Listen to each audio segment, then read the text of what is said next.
बिस्मिल्लाहिर्रहमानिर्रहीम। अस्सलाम वालेकुम दोस्तों, आज की इस वीडियो में हम आपको बताएंगे अल्लाह ने आदम अलैहिस्सलाम को क्यों पैदा फरमाया, हमें क्यों बनाया, कुरान में ये वाक़यात का क्या मकसद है।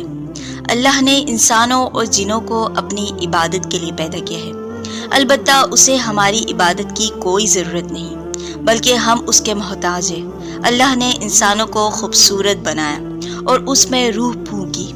कुरान में वाक़यात का जिक्र इसलिए है ताकि हम नसीहत और इबरत हासिल करें। अल्लाह ताला ने ज़मीन और आसमान बनाने से पहले फ़रिश्तों को पैदा फरमाया, फिर जिन्नात को आग के शोले से पैदा किया और इसके बाद इंसान को पैदा किया, जिसमें सबसे पहले आदम अलैहिस्सलाम है और अल्लाह के नबी भी है। अल्लाह ताला सूरह बकरा में फरमाते हैं, और याद करो जब तुम्हारे रब ने फ़रिश्तों से फरमाया, मैं ज़मीन में नायब बनाने वाला हूँ। तो फ़रिश्तों ने अर्ज़ किया कि ए हमारे रब, क्या तू ऐसे शख्स को नायब बनाएगा जो ज़मीन में फ़साद और खून रेज़ी करेंगे, हालांकि हम तेरी हम्द बयान करते हैं। अल्लाह ने फरमाया, जो मैं जानता हूँ वो तुम नहीं जानते।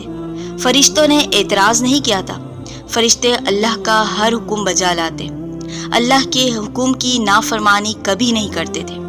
वो अल्लाह से वजाहत तलब कर रहे थे। जब अल्लाह ने आदम अलैहिस्सलाम को बनाया तब वो मिट्टी से बने खोखले थे और इब्लीस इसमें बार बार जाकर देखता कि अल्लाह क्या बनाने वाला है। इब्लीस पहले से जन्नत में मौजूद था।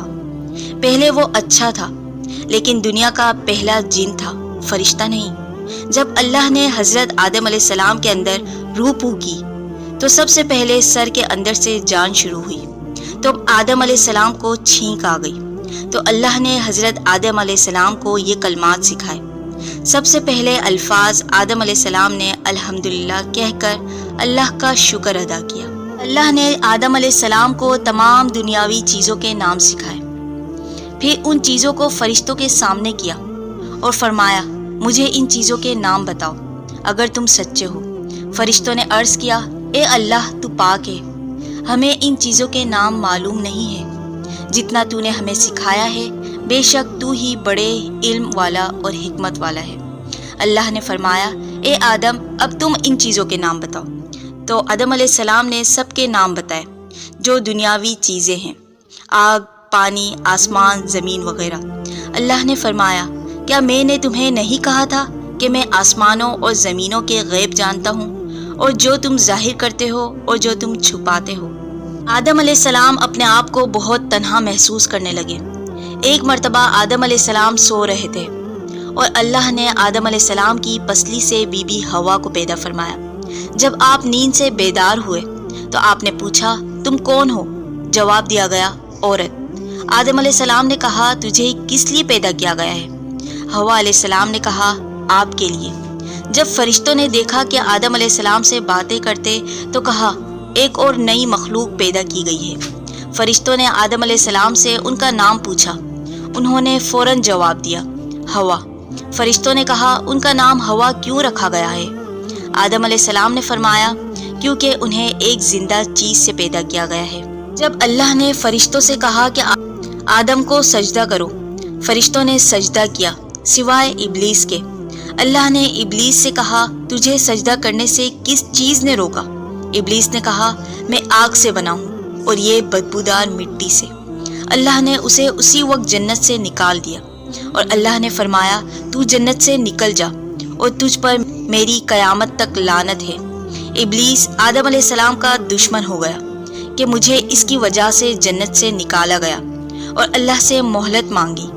ए अल्लाह, मुझे मोहलत दे जिस दिन लोगों को उठाया जाएगा उस दिन तक। और अल्लाह से चैलेंज किया कि मुझे तेरी इज्जत की कसम, मैं तेरे बंदों को गुमराह करूँगा और उसमें बहुत से लोग नाशुक्र होंगे।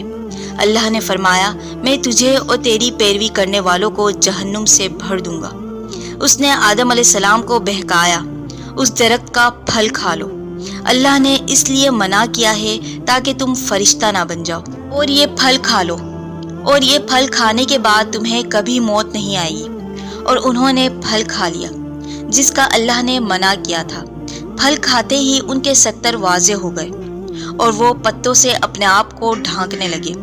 अल्लाह ने फरमाया, क्या मैंने तुम्हें मना नहीं किया था? तुम सब उतर जाओ। अल्लाह ने उन्हें जन्नत से निकाल दिया शैतान के बहकावे की वजह से। तुम एक दूसरे के दुश्मन हो और तुमको ज़मीन में एक मुकर्ररा वक्त तक रहना है। बस आदम अलैहिस्सलाम अपने रब से कलमात सीखे और अल्लाह से माफ़ी मांगी। अल्लाह ने उन्हें माफ़ कर दिया। इब्लीस ने तकब्बुर की वजह से माफ़ी नहीं मांगी। जब से आज तक शैतान हमें बहकाता आ रहा है और उसकी यही साजिश है कि वो हमें जहन्नुम में ले जाए। अल्लाह ताला हम सबको शैतान के शर से महफूज रखे। आमीन।